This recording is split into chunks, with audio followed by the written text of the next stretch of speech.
Olá pessoal, nós vamos apresentar um pouco do nosso projeto de pesquisa sobre interesse e desinteresse no cotidiano escolar.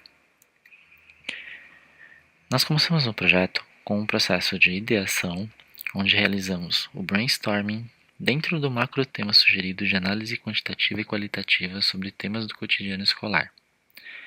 Nós realizamos uma discussão e o tema que nós escolhemos inicialmente foi o de evasão escolar. Dentro desta área problema, nós discutimos possíveis causas que interessariam ao grupo ser investigado. E nós escolhemos a associação do interesse e desinteresse escolar como fator de evasão. Refinando ainda mais, tentando cercar um pouco mais o escopo do nosso trabalho, nós ao final decidimos priorizar e focar na melhor compreensão dos mecanismos de interesse e desinteresse escolar. Especificamente no terceiro ano do ensino médio público, que é quando os alunos estão saindo da sua formação básica, da educação básica. Aplicamos então um questionário de 14 perguntas para 246 alunos da ESG Dr. José Pereira de Queiroz, também conhecida como JOPEC, que fica na região próxima da Vila Matilde, na zona leste de São Paulo. Alguns dos resultados dessa pesquisa a gente vai apresentar aqui. Sobre a pesquisa em si, o nosso objetivo era de realizar uma análise quantitativa e qualitativa a respeito de questões relacionadas ao interesse e desinteresse do aluno no cotidiano escolar, e também de propor um protótipo de solução para algumas dessas raízes. O questionário foi estruturado em 14 perguntas, das quais as 4 primeiras tinham um caráter mais demográfico, e as outras estavam distribuídas entre perguntas objetivas, de uma ou múltipla escolha, ranqueamento, e outras discursivas, que eram abertas para que o aluno pudesse expressar o seu ponto de vista da forma mais livre possível. Os dados que coletamos foram tabulados no Excel, e as questões discursivas foram processadas com o apoio da ferramenta Wordle. Aqui vocês têm um link para acessar. Ela é uma ferramenta aberta na internet e ela gera nuvens de palavras de acordo com o número de menções daquela palavra dentro de uma massa de dados de texto. Nós destacamos e agradecemos muito o apoio da direção, o diretor Flávio e o vice-diretor Edson, que liberaram o nosso acesso à escola e aos professores e aos alunos para que a gente conseguisse realizar essa pesquisa no local e com uma quantidade tão grande de alunos. Começando sobre a parte de dados obtidos com a pesquisa, o número de respostas obtidas por período está apresentado neste primeiro gráfico. Notamos que por volta de 30% das respostas correspondiam às três salas de terceiro ano do ensino médio do período noturno e por volta de 70% das respostas correspondiam a 168 alunos do período da manhã, que estavam distribuídos em 5 salas de terceiro ano do ensino médio.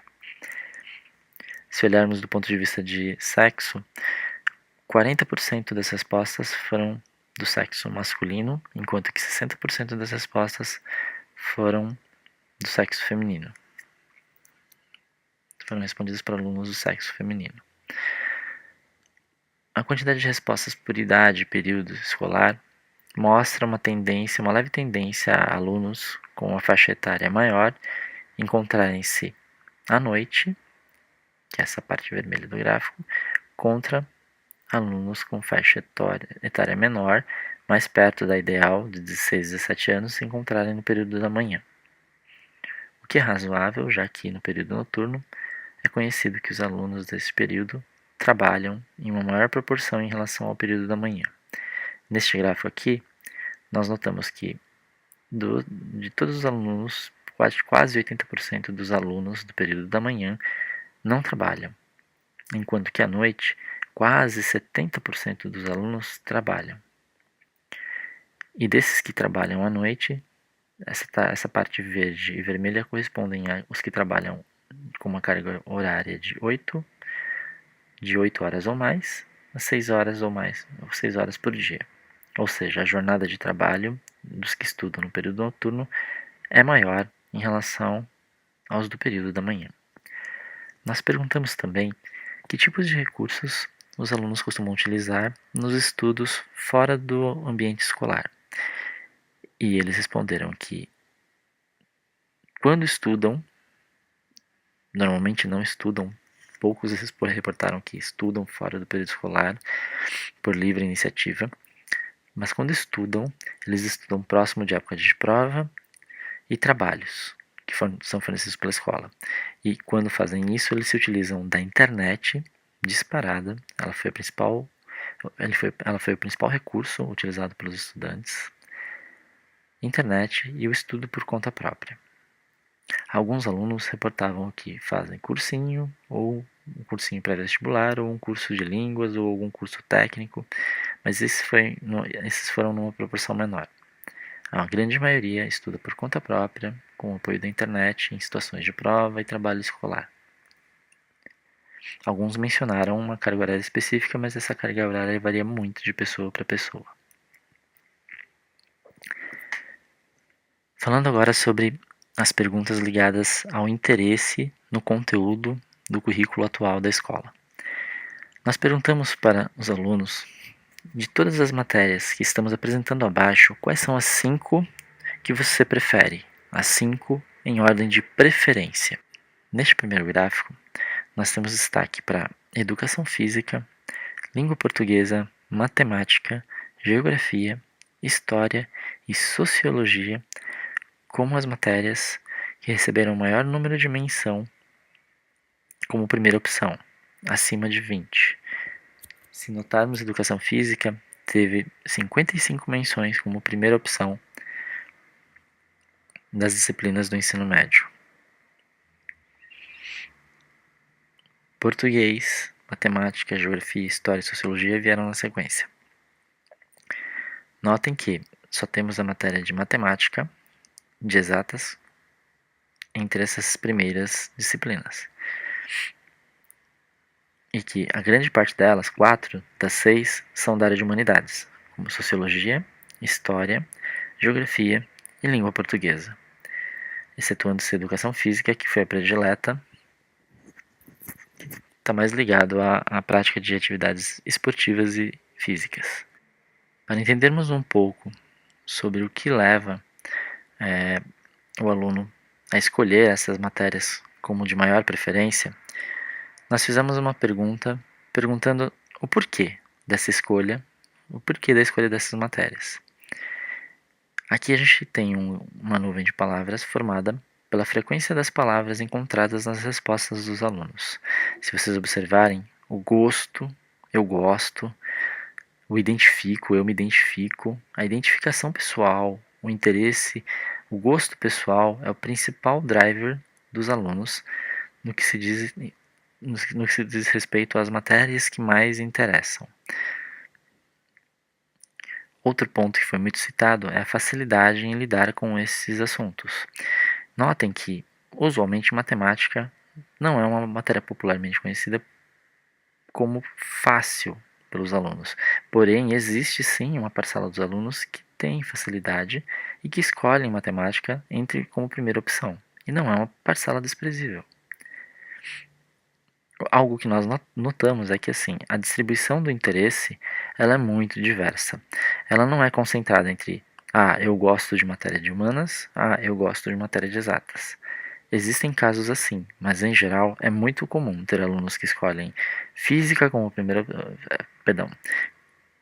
química, história e geografia como primeira opção, matemática, física e filosofia. Existem uma série de misturas entre essas disciplinas que ocorrem. E não é uma regra geral. Humanas versus exatas versus biológicas. Existe uma sobreposição.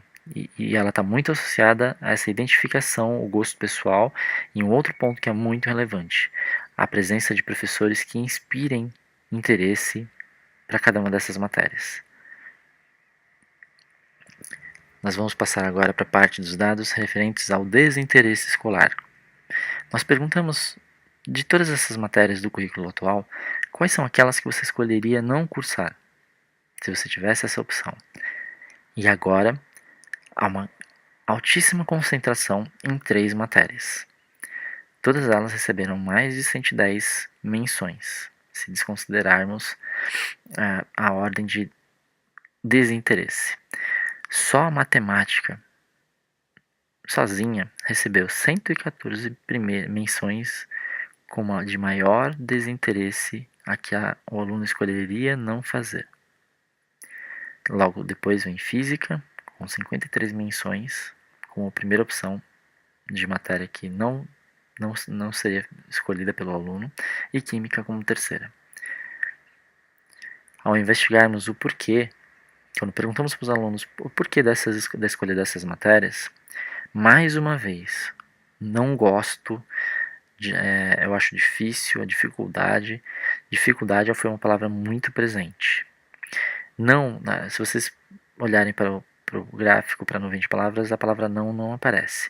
É porque ela aparecia com uma frequência tão alta que ela era maior do que todas as outras palavras. Então nós tivemos que eliminar as palavras que são mais comuns na língua portuguesa, como pronomes, preposições, advérbios e alguns conectores também, que pudessem não agregar valor visual a nuvem de palavras, ou que fossem prejudicar a interpretação de outras expressões-chave nessa análise. Então, assim, mais uma vez, lembrando que aqui a questão é negativa, o não gosto, a dificuldade, eu não tenho facilidade, a identificação ela é muito presente mais uma vez. Então, assim, ao que tudo indica, se vocês observarem, professores aparecem com uma relevância muito menor do que nesse slide aqui que falava sobre interesse. Os professores têm uma grande parcela de responsabilidade quando desperta-se o interesse do aluno. E o aluno percebe isso, lembrando que nós estamos falando da percepção do aluno. Quando falamos de dados de desinteresse, o professor tem um papel coadjuvante. Muito mais é do aluno, da percepção de gosto, de aproximação que o aluno tem com essas matérias, da dificuldade ou facilidade que eles têm no contato com essas matérias aqui. E isso não é uma coisa que pode ser negada. Isso é uma coisa que deve gerar discussão.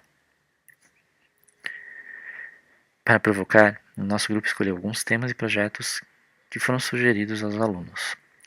Nós pedimos para eles escolherem, por ordem de preferência, de 1 como sendo a de maior preferência e de 5 a de menor preferência, quais desses temas e projetos que nós sugerimos lhe agradavam mais e eles poderiam ser incluídos no currículo atual da escola. Disparado, música foi o tema mais mencionado por todos. Se tomarmos as menções como número 1 e como número 2, foram mais de 100 alunos. Só as que escolheram música como primeira opção são 77 alunos dos dois períodos. Se compararmos com as questões de interesse previamente estudadas, educação física recebeu 55 primeiras opções, como ordem de preferência. Música, 77. 22 alunos a mais escolheram música como primeira opção. Teatro acompanha a música. Após isso, direito, o conhecimento de leis, direitos e deveres. Se notarmos essas duas primeiras, talvez estivessem ligadas a algo mais relacionado a disciplinas que não são da área de exatas, são complementares, são interdisciplinares por vezes. E aqui nós temos uma que não é tocada, permeia algumas das matérias, como direito, história, mas que não é vista de uma forma crítica, de uma forma de conscientização das leis, do aparato legal brasileiro, para que os alunos saiam do ensino básico com conhecimento de seus direitos e deveres e a importância de brigar por eles. Na sequência a gente tem informática, nutrição e saúde, e grupos temáticos de discussão, onde citamos como exemplo sexualidade, religião, gênero, xenofobia, etc. Outros assuntos que podem estar em destaque no momento, no contexto da comunidade escolar, e que vale a pena ser provocado e dialogado. Quando perguntamos o porquê e qual o impacto que os alunos veriam dessas matérias em sua vida futura,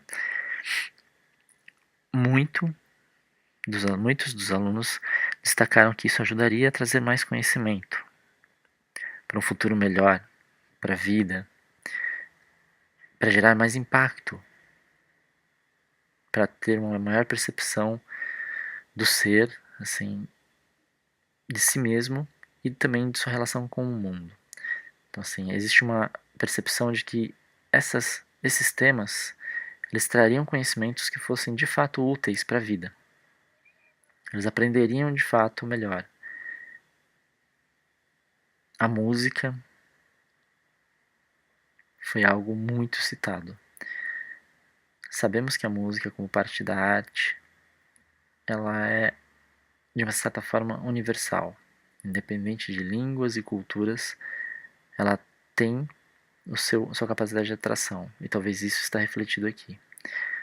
Apenas como exemplo, nós poderíamos abordar a música de uma forma completamente interdisciplinar, envolvendo conhecimentos de física, estudo do som, matemática, a própria transposição das notas, a disposição entre as notas, como nós vimos no curso, nas videoaulas de matemática, no bimestre passado, história, tentando se localizar no tempo os principais artistas ou artistas mesmo mais atuais que façam sentido na comunidade dos estudantes, gerando discussão, gerando questionamento, o que de uma certa forma faz parte de filosofia, em certos termos de sociologia, enfim, as possibilidades são inúmeras.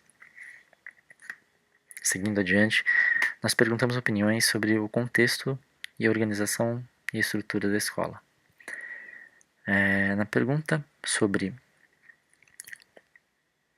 o ambiente escolar, os processos referentes ao ambiente escolar, nós perguntamos se você tivesse condições de alterar alguma coisa no processo educacional atual, na organização escolar, nas provas, professores, o que você mudaria? Quais seriam as mudanças que você privilegiaria? E os alunos responderam prioritariamente a organização escolar, o número de aulas vagas que deveriam ser menores em respeito aos alunos e as provas, principalmente. Muitos alunos entendem que as provas são desnecessárias e que elas não avaliam nada. E que trabalhos, eventualmente, poderiam substituir essas provas, mas muitos admitiam que não tinham uma solução alternativa às provas. Muitas menções foram feitas a professores também, a qualidade dos professores, o preparo dos professores, mas também uma autocrítica aos próprios alunos era muito presente. Os alunos mesmo, a atitude dos alunos na escola era algo criticado pelos alunos. Então a gente nota que existe uma autocrítica por parte dos alunos e uma crítica também com relação à atitude dos educadores e da administração escolar como um todo. Quando partimos para números mais objetivos, este gráfico foi gerado através de uma pergunta que o diretor Flávio, do colégio, pediu para acrescentarmos para avaliar o ambiente da escola e ele poder enxergar com clareza quais são os principais pontos problemáticos da escola e que ele precisa dar atenção para atender às necessidades e melhorar a perspectiva do ponto de vista dos alunos.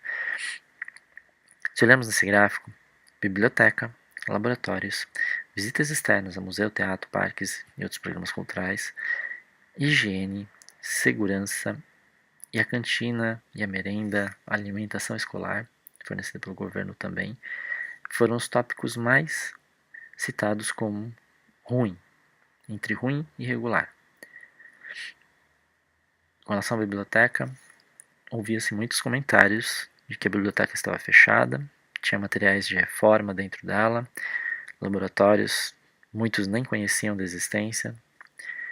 Assim como a biblioteca, se vocês observarem, 58 alunos responderam que não se aplica, porque eles acreditavam que não existia biblioteca na escola.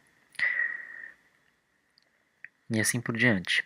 Se fôssemos destacar pontos positivos, o atendimento, se olhar as avaliações em roxo, que são as avaliações em ótimo, a primeira opção seria os eventos promovidos pela escola. Muito se falou da festa junina que a escola organiza e também do atendimento da secretaria,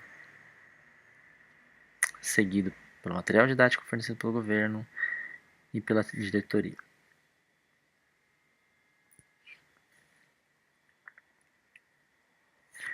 vamos falar um pouco sobre o nosso protótipo. Nós chamamos ele de PAP, Projeto de Articulação Professor-Educando, que tem como principal objetivo promover o diálogo constante entre educadores e educandos com a intenção de aproximá-los para discutirem juntos as melhores maneiras de ensinar e aprender. Dentro do que aprendemos em filosofia da educação, o questionamento do processo é parte muito relevante e a participação do educando nesse processo pode ser essencial para a gente ter o mínimo de engajamento deles.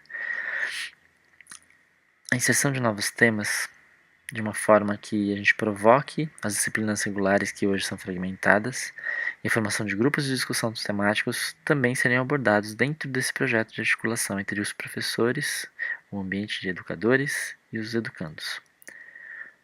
Dentro do processo educacional, é muito importante levarmos em conta as aptidões e os desejos individuais, os interesses individuais, aproveitando isso nessa dinâmica de ensino.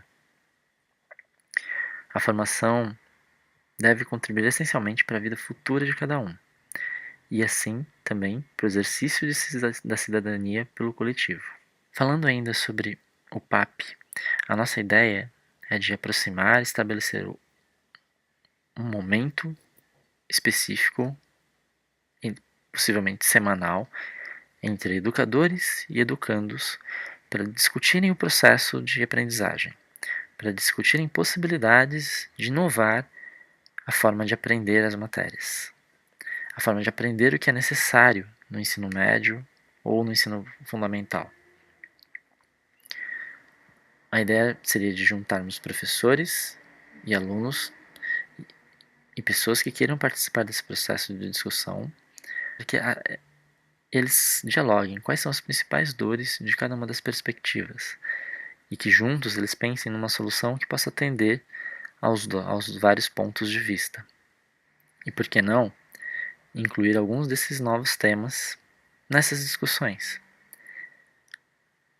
fazendo com que a interação entre os estudantes, os educadores, produzam mais conhecimento relevante para um futuro melhor, para trazer mais impacto no mundo e na vida de cada um dos participantes, tanto estudantes como educadores. A interpretação do nosso grupo, a educação, deve quebrar o paradigma, tem obrigação de aprender. Ela precisa ser voltada para o vestibular. Ah, não, para o mercado de trabalho. Na verdade, a educação deveria contribuir para a formação humana. A construção conjunta, a troca de conhecimento e a transformação do mesmo, de uma maneira subjetiva e individual, é algo que precisa ser trabalhado desde os primeiros anos da escola. Estudar e aprender sempre tem que caminhar junto, provocar entusiasmo e gerar prazer nesse processo. A união e o diálogo entre as principais partes envolvidas no processo educacional é o primeiro passo no rumo dessas transformações. Por isso, a nossa proposta do PAP. Somente assim, gradualmente, através de construções compartilhadas e integradas de projetos educacionais, frutos vão começar a ser colhidos de uma forma que faça mais sentido, tanto para os estudantes como para os educadores. E que, para ambos, o processo se torne muito mais atrativo e prazeroso.